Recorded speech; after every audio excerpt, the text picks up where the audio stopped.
안녕하세요. 반갑습니다. 수능 특강 운동량과 충격량 2점짜리 문항 해설 진행하도록 하겠습니다.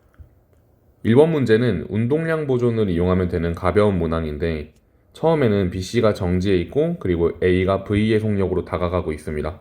그 다음 충돌 후 A는 정지하고 BC가 움직이는데 이때 나에서 속력은 C가 B의 2배라는 조건이 나와 있기 때문에 C의 속력을 이 라지 V 그리고 B의 속력을 라지 V로 적은 다음에 운동량 보존을 사용하시면 됩니다. 가에서는 토탈 운동량이 MV이고 나에서는 3M 라지 V이기 때문에 라지 V가 3분의 1 V라는 걸 알 수가 있습니다. 기억, 나에서 B의 속력은 3분의 1 V다. 맞죠? 그 다음에 니은, 가에서 A의 운동량 크기는 나에서 C의 운동량 크기의 2배이다. 아니죠? 가에서는 A의 운동량은 MV이고 나에서 C는 3분의 2 MV이기 때문에 2배가 아닙니다. 그 다음 디귿, 가나 과정에서 B가 C로부터 받은 충격량의 크기는 이라고 되어 있는데 지금 결국에 C는 처음 운동량이 0이었는데 여기서 3분의 2MV가 된 거잖아요. 근데 C 입장에서는 그거를 이제 온전히 B한테 받았다고 느낄 거기 때문에 디귿도 틀린 겁니다. 그럼 답은 1번이 되겠네요. 2번 문항은 위치 시간 그래프를 해석하는 문제입니다. 그래프의 기울기를 한번 구해보시면 B는 처음에는 0이고 A는 플러스 6인 걸 알 수 있는데 그 의미는 B는 처음에 정지해 있고 A는 B를 향해서 플러스 6m/s로 이동하고 있었다는 얘기가 됩니다.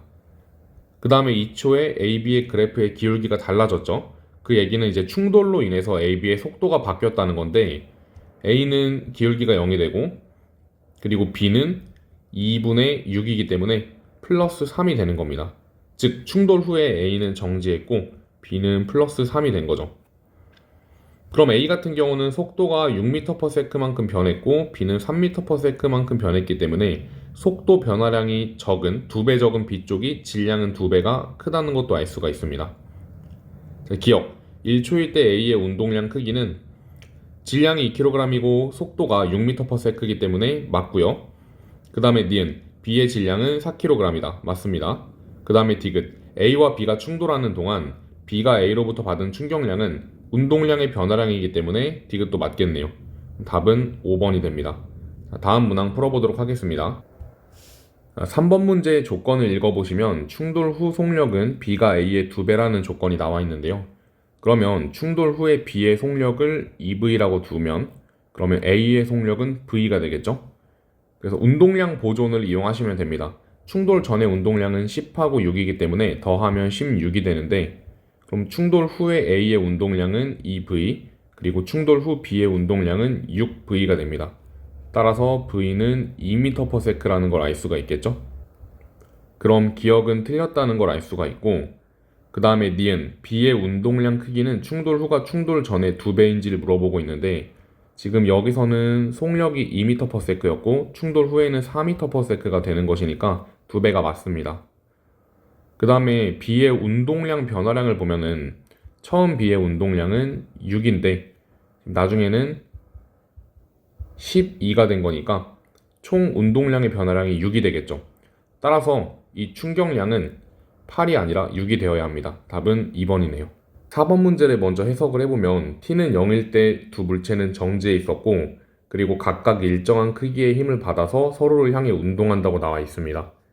그 다음에 2초일 때 이 AB가 충돌하여서 한 덩어리가 되어 왼쪽 방향으로 움직인다는 정보가 있기 때문에 그러면 충돌 전의 운동량은 B가 A보다 더 컸다는 것도 알 수가 있습니다.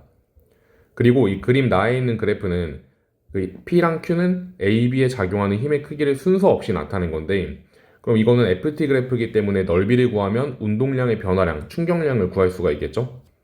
그럼 P로 만들어지는 넓이는 3이 되고 그리고 Q로 만들어지는 넓이는 4가 됩니다. 즉 운동량이 각각 3하고 4만큼 변한 건데 충돌 후에 왼쪽으로 움직여야 되기 때문에 A가 플러스 3이 되고 B가 마이너스 4가 되면은 충돌 후에 마이너스 1이라는 운동량을 가진 채로 왼쪽으로 갈 수 있다는 걸 알겠죠? 자, 그러면 충돌 후에 운동량이 마이너스 1이 된다는 거는 질량이 3kg이기 때문에 속도는 마이너스 방향으로 3분의 1이라는 것도 알 수가 있습니다. 자, 바로 문제 풀어보겠습니다. P는 A에 해당한다. 그쵸? 그 다음에 충돌 후 B의 속력은 3분의 1 m/s다. 이것도 맞고요. 충돌하는 동안 A가 B로부터 받은 충격량은 운동량 변화량이니까 A의 처음 운동량은 6m/s고 그리고 충돌 후 운동량은 마이너스 3분의 2m/s잖아요. 그럼 변화량을 구해보시면 3분의 13이 아니라 3분의 14라는 걸 알 수가 있습니다. 따라서 답은 3번입니다. 5번 문제의 그래프를 먼저 보시면 처음 운동량이 A가 2P라는 걸 알 수가 있고 B는 0이 되겠죠. 그리고 이때 A의 속력을 V라고 한번 가정을 해봅시다. 그러면 2P는 2M 곱하기 V라고 쓸 수가 있겠네요. 그 후에 A의 운동량이 P로 줄어들었죠. 그 이유는 B랑 충돌을 하면서 A의 운동량은 줄어들고 B의 운동량은 증가했기 때문인데 운동량의 합은 보존돼야 되기 때문에 B의 운동량도 충돌 후에는 P가 될 겁니다. 그러면 B의 나중 속도는 이 관계식을 알아냈기 때문에 V라는 걸 알 수가 있어요. 문제에서 구하는 게 T일 때 A의 속력 그리고 3T일 때 B의 속력이기 때문에 각각 V랑 V여서 답은 4번이 되는 겁니다. 가에서는 A가 B랑 부딪히고 나에서는 C랑 D가 부딪혀서 한 덩어리가 되어서 등속도 운동을 하는데 충돌 전 AC의 운동량 크기가 같대요. 그러면 요때 속력을 V라고 둔다면 여기서 속력은 2V가 되겠죠? 자, 그 다음에 이제 한 덩어리가 됐을 때는 운동량이 2MV로 보존돼야 되니까 3분의 2V가 되고요. 여기서도 마찬가지로 3분의 2V가 됩니다. 기억, 충돌 전 속력은 C가 A의 2배이다. 맞죠? 그 다음에 충돌 후 속력은 B랑 D가 같습니다. 둘 다 3분의 2V고 충돌하는 동안 A가 B로부터 받은 충격량의 크기는 C가 D로부터 받은 충격량의 크기보다 크다. 이거는 즉 운동량의 변화량을 보면 되는데 바꿔서 풀어도 상관없습니다. 이렇게. 그럼 B는 처음에 정지해 있는데 3분의 2MV가 됐고 D는 처음에 정지해 있는데 3분의 4MV가 됐죠.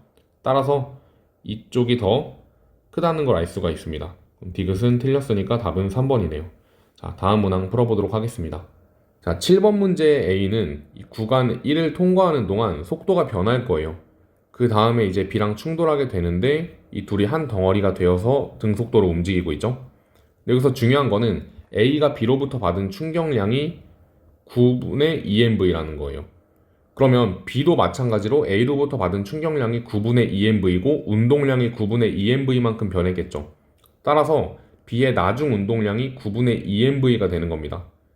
그러면 질량이 m이기 때문에 속도가 9분의 2V라는 걸 알 수가 있고 그럼 이 AB 전체에 대한 운동량은 3분의 2MV라는 것도 알 수가 있습니다. 그럼 이 AB가 충돌한 후에 토탈 운동량이 3분의 2MV니까 충돌하기 전에 A가 갖고 있던 운동량도 3분의 2MV였던 거죠. 그럼 처음에 2MV 갖고 있던 게 3분의 2MV로 줄어든 거예요. 뭐 때문에? 이 구간 1을 지나면서 반대쪽으로 힘을 받았던 거죠. 그럼 이때 운동량의 변화량은 3분의 6MV에서 3분의 2MV가 된 거니까 3분의 4MV가 되는 거고 그게 바로 1을 통과하는 동안 A가 받은 충격량의 크기가 되는 거죠. 그래서 2번이라고 체크하고 다음 문항으로 넘어가겠습니다. 8번은 등가속도 운동에서 배웠던 비율 관계를 조금 활용을 해보겠습니다. 우선 이 둘의 질량이 같으니까 M이라고 두고요. 이 A가 H만큼 내려왔을 때 여기서 속력을 V 그리고 3H만큼 더 내려갔을 때 속력을 2V라고 해볼게요. 그러면 여기서 튕겨나지 않고 A가 정지했기 때문에 부딪히기 바로 직전에는 운동량이 2MV였겠죠.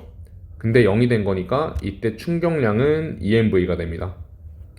그리고 B 같은 경우는 여기서 내려올 때 아래쪽으로 2V인데 다시 튕겨서 H만큼 올라갔다는 거는 등가속도 운동의 대칭성에 의해서 튕겨 나올 때 속력이 V였던 거예요. 그럼 B 같은 경우는 운동량이 3MV 변한 거니까 충격량이 3MV가 되겠죠. 자, 문제 풀어보겠습니다. 기억, 물체의 운동량 변화량의 크기는 A가 B보다 크다. 아니죠. B가 더 큽니다. 그 다음에 니은, 물체가 받은 충격량의 크기는 B가 A보다 크다. 이거는 맞고요. 수평면으로부터 받은 평균임의 크기는 충격량과 운동량의 관계식을 통해서 알 수가 있는데 I는 F 델타 T는 델타 P잖아요. 근데 여기서 걸린 시간이 같다고 나와 있기 때문에 운동량의 변화량이 큰 쪽이 힘도 큰 겁니다. 따라서 운동량의 변화량이 큰 B 쪽이 평균 힘도 더 큰 거겠죠. 답은 4번이 되는 겁니다. 9번 한번 봐보겠습니다. 학생 A, 운전자와 에어백만이 충돌할 때 운전자와 에어백이 받는 충격량의 크기는 서로 같다. 그렇죠. 그 다음에 학생 B, 공을 받을 때 손을 뒤로 빼면서 받으면 손이 받는 평균 힘의 크기를 줄일 수가 있어. 충격량은 F 곱하기 델타 T로 쓸 수 있으니까 손을 뒤로 빼면서 받으면 시간을 길게 늘려주는 거잖아요. 그럼 F는 그만큼 줄어들게 됩니다. 그럼 B도 맞는 거고, 그 다음에 C, 배트로 공을 칠 때 배트를 휘두르는 속력을 더 크게 하여 공을 쳐 공의 속력이 더 커지면 그럼 공이 배트로 받는 충격량은 더 커진다. 그렇죠. 운동량의 변화량이 커지기 때문에 충격량도 커지는 겁니다. 답은 5번이고 10번 풀어보도록 하겠습니다. 10번 문제는 우선 질량을 다 쓴 다음에 시작하겠습니다. A는 15M, 그리고 B는 3M, 그리고 PQ는 각각 M이라고 나와 있으니까 그럼 처음에 이 A랑 P를 합친 운동량은 16MV가 되고 그리고 B랑 Q를 합친 운동량은 마이너스 4MV가 됩니다. 그럼 토탈 운동량은 얼마가 되냐면 12MV가 되겠죠? 그거는 이제 충돌 후에 한 덩어리로 갈 때도 유지가 될 거예요. 그럼 이때도 12MV가 운동량이 되어야 되는데 지금 질량이 총 20M이잖아요. 그럼 이때 운동량이 12MV면 속도는 5분의 3V라는 것도 알 수가 있습니다. 기억, 나에서 A의 속력은 5분의 3V다. 맞죠? 그 다음에 니은, A와 B가 충돌하는 과정에서 B의 운동량 변화량의 크기는 그럼 B만 봤을 때는 여기서는 마이너스 3MV였고요. 그리고 이 오른쪽에서는 5분의 9MV죠. 얼만큼 변한 거예요? 5분의 24MV만큼 변한 거기 때문에 니은은 틀린 겁니다. 자, 그 다음에 디귿.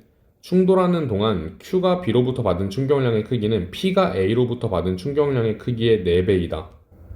그러니까 이게 Q 입장에서는 A랑 박스를 쳐보면은 Q 입장에서는 이 A랑 P의 존재를 몰라요. 그냥 Q는 B에 끼어있는 상태로 운동량이 변한 거잖아요. 그렇기 때문에 이 Q가 B로부터 받은 충격량은 그냥 Q의 운동량 변화량을 구하시면 됩니다. 그러면 Q는 처음에 마이너스 MV였다가 얼마가 된 거냐면 5분의 3MV가 된 거죠. 그리고 P는 어때요? P는 그냥 MV였다가 충돌 후에 5분의 3MV가 된 거죠. 그럼 운동량의 변화량은 이 위에 거 같은 경우는 5분의 8MV가 변한 거고 그리고 얘는 5분의 2MV가 변한 거예요. 따라서 4배가 맞겠네요. 답은 3번. 다음 풀어보겠습니다. 마찰이 없는 수평면에서 AB를 용수철에 접촉하여서 압축을 시켰고 그 다음에 그걸 가만히 놨더니 용수철 PQ에 충돌을 하고 있대요. 자, 나에서 AB가 각각 PQ와 충돌하는 순간부터 정지하는 순간까지 걸린 시간이 0.2초, 0.1초가 나와 있고요. 자, 이거는 처음에 어차피 이 용수철에서 압축이 되어 있을 때 이 둘의 속력은 0이기 때문에 토탈 운동량이 얼마가 나오냐면 0이 나옵니다. 그러면 분리 후 운동량의 합도 0이 되어야 되기 때문에 A의 운동량을 마이너스 P라고 두면은 B의 운동량을 플러스 P라고 둘 수가 있는 거죠. 그 다음에 그럼 이 마이너스 P라는 운동량을 갖고 쭉 가다가 접촉을 하고 정지할 때까지 0.2초가 걸린 거잖아요. 그럼 여기서 델타 P랑 여기도 마찬가지로 플러스 P로 가다가 정지한 거잖아요. 그럼 여기서 델타 P의 크기가 같다는 거예요. 그럼 델타 P는 충격량이기 때문에 F 델타 T라고도 쓸 수가 있겠죠. 그럼 지금 얘랑 얘가 같은 상황에서 걸린 시간이 2대 1이기 때문에 이 평균 힘의 B는 1대 2가 됩니다. 따라서 답은 4번이겠네요. 마지막 12번 문항 풀어보도록 하겠습니다.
줄은 P 아니면 Q라고 나와 있고 이 A의 최대 속력은 P에 매달릴 때랑 Q에 매달릴 때가 같대요. 그럼 A가 어느 정도 내려왔을 때 여기서 최대 속력이라고 한번 가정을 해봅시다. 그 다음에 이 최대 속력일 때부터 줄이 최대로 늘어날 때까지 걸리는 시간이 Q가 P보다 더 크대요. 그러면 줄이 최대로 늘어나게 되면은 그때 속력은 0이 되겠죠. 그럼 이 최대 속력일 때랑 속력이 0이 될 때까지 운동량의 변화량은 P로 실험하든 Q로 실험하든 같을 거예요. 근데 시간이 Q에서가 더 오래 걸린다는 거는 어차피 델타 P가 같은 상황에서 거기서 시간이 오래 걸린다는 건 평균 힘이 그만큼 작아진다는 거겠죠? 자, 이렇게 한번 정리를 해보고 문제를 풀어보겠습니다. 기억, P가 최대로 늘어나 정지한 순간 A에 작용하는 R자임은 0이다. 이게 정지했기 때문에 0이라고 착각하기가 쉬운데 얘는 답이 아닙니다. 왜냐면 지금 이 줄은요 마치 용수철 같다고 생각을 하시면 돼요. 내가 여기서 멈춘다고 끝이 아니라 계속 왔다 갔다 튕겨서 이렇게 진동을 하게 될 거예요. 단진동을. 그러면 오히려 여기서는 받는 힘이 굉장히 클 겁니다. 그래서 네 기억은 틀린 거고, 니은 A가 연직 아래 방향으로 운동하여 속력이 최대한 지점을 지나는 순간부터 줄이 최대로 늘어나 정지할 때까지 받는 충격량의 크기는 어차피 운동량의 변화량이기 때문에 같겠죠. 그 다음 디귿, 속력이 최대한 지점을 지나서 최대로 늘어나서 정지할 때까지 받는 평균 힘의 크기는 P에서가 Q에서보다 크다. 이건 어떻죠? P에서가 시간이 더 짧기 때문에 큰 게 맞습니다. 그럼 답은 4번이 되겠네요.